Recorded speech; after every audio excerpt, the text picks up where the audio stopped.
Kembali di Kompas Petang, Saudara. KPK menggeledah rumah dinas Gubernur Riau Abdul Wahid pada Kamis siang. Sejumlah petugas KPK melakukan penggeledahan di rumah dinas Gubernur Riau.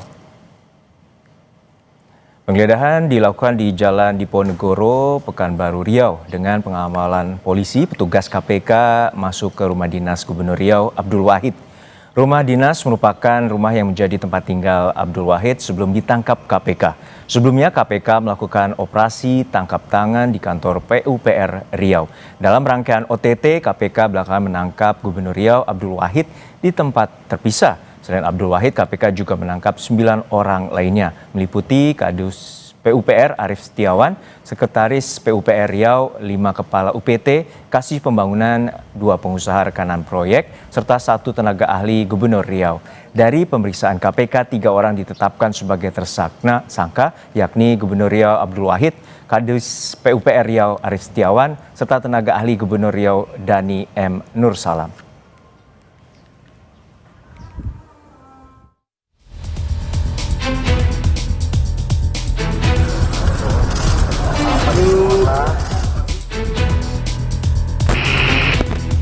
OTT KPK yang berlanjut pada penetapan tersangka Gubernur Riau Abdul Wahid membuka tabir perilaku koruptif kepala daerah. Dalam kasus ini, KPK menemukan adanya praktik pemerasan terhadap pegawai dinas PUPR Riau oleh Gubernur nonaktif Abdul Wahid. Wakil Ketua KPK Johannes Tanak menyebut praktik ini dikenal dengan istilah jatah preman. Johannes Tanak bilang pegawai dinas PUPR Riau diminta menyetor dana proyek ke Abdul Wahid senilai 7 miliar rupiah sebagai imbalan atas penambahan anggaran dan keamanan jabatan. Bawahan yang tidak menuruti perintah diancam akan dimutasi atau dicopot dari jabatannya. Tidak menuruti perintah tersebut diancam dengan pencopotan ataupun mutasi dari jabatannya. Di kalangan dinas PUPR PKPP Riau, permintaan ini dikenal sebagai istilah jatah preman.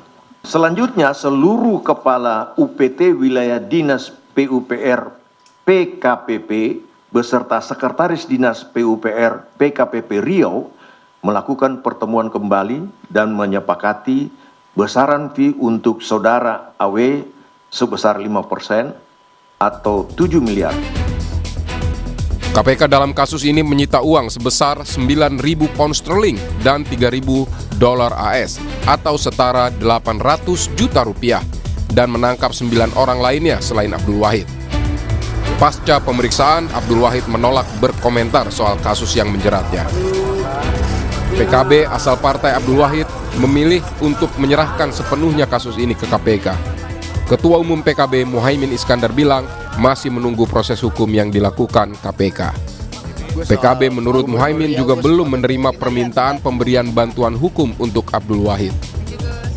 Ya kita tunggu aja apa yang KPK putuskan, kita ikut. PKB akan memberikan bantuan hukum nggak, Gus? Belum ada permintaan. Akan dipecat dari kader, Gus? Kita lihat, kita tunggu perkembangan.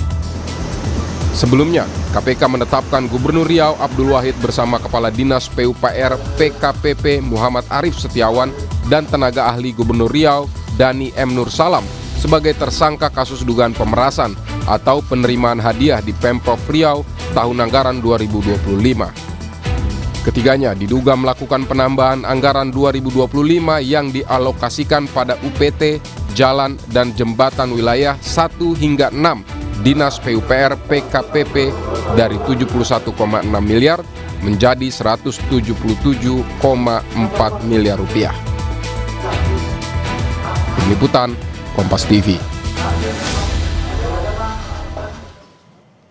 Pendalaman kasus dugaan korupsi dengan modus jatah preman oleh Gubernur Abdul Wahid masih didalami oleh KPK. Lalu bagaimana sebenarnya celah praktik koruptif kepala daerah? Kita akan bahas bersama peneliti Pukat UGM Zainur Rohman. Selamat petang Mas Zainur.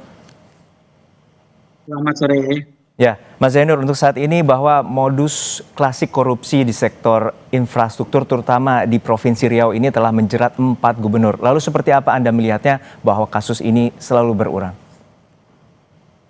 Ya tentu menyedihkan ya, kuatrik 4 kali Gubernur Riau terjerat operasi tangkap tangan ya. Artinya tidak ada pembelajaran yang diambil dari kasus-kasus sebelumnya dan tidak pernah ada perbaikan sistem yang berarti yang signifikan sehingga kasus ini terus berulang.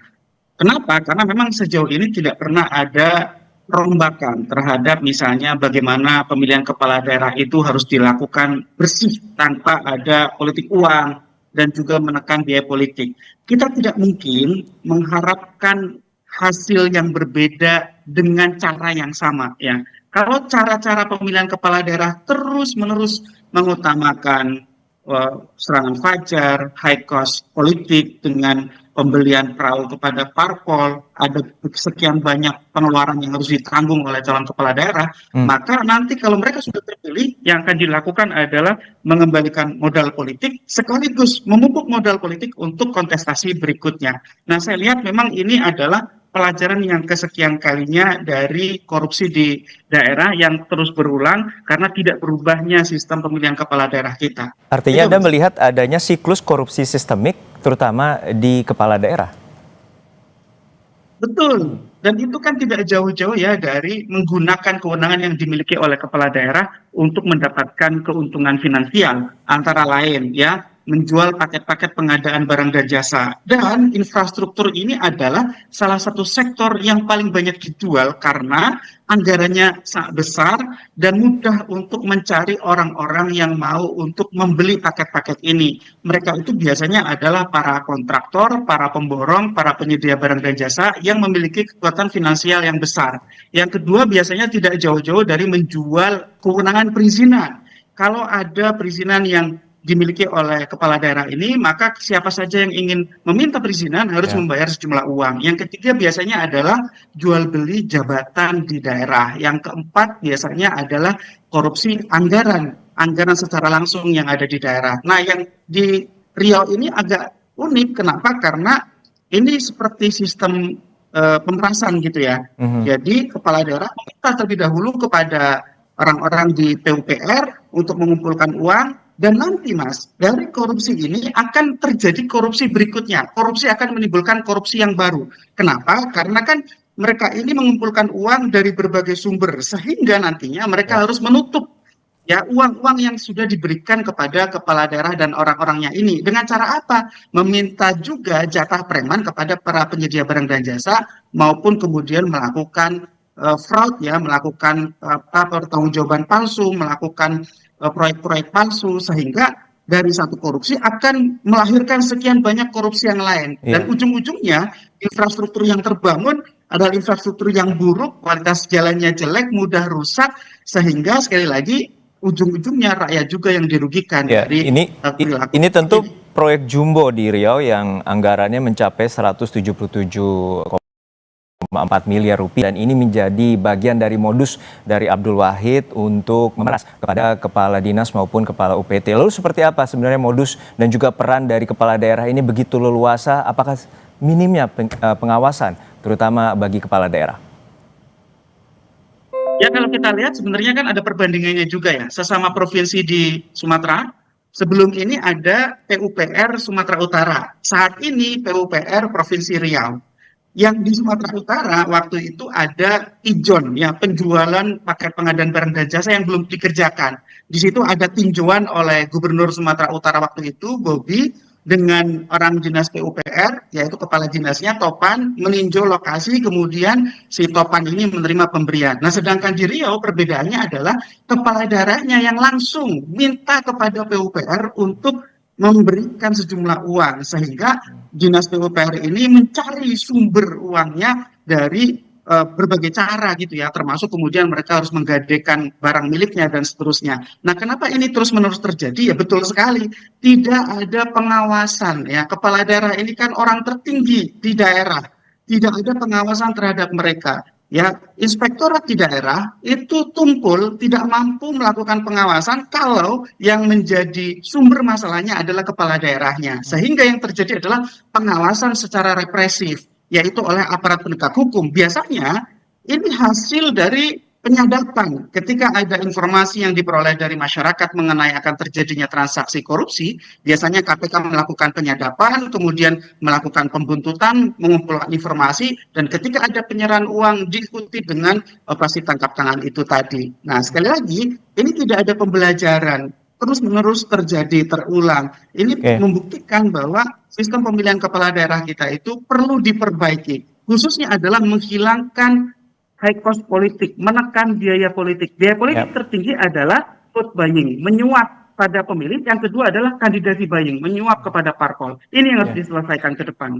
Bagi Anda seperti apa efek jera yang bisa dikenakan bagi Gubernur Abdul Wahid ini, terutama bisa jadi ini merupakan tindak pidana korupsi dan juga ada tindak pidana pemerasan. Lalu seperti apa pasal yang wajib untuk dikenakan dari KPK terhadap Abdul Wahid? Ya tentu yang pertama ini adalah pemerasan dalam jabatan. Pemerasan pada prinsip dasarnya itu adalah tindak pidana yang diatur dalam KUHP. Tetapi pemerasan dalam jabatan adalah tindak pidana korupsi. Sehingga nanti KPK harus mengenakan terhadap Gubernur Riau ini pasal pemerasan dalam jabatan yang itu merupakan tindak pidana korupsi. Yang kedua, harus juga dibongkar kemungkinan terjadinya pemerasan atau penerimaan suap atau gratifikasi di kasus-kasus sebelumnya.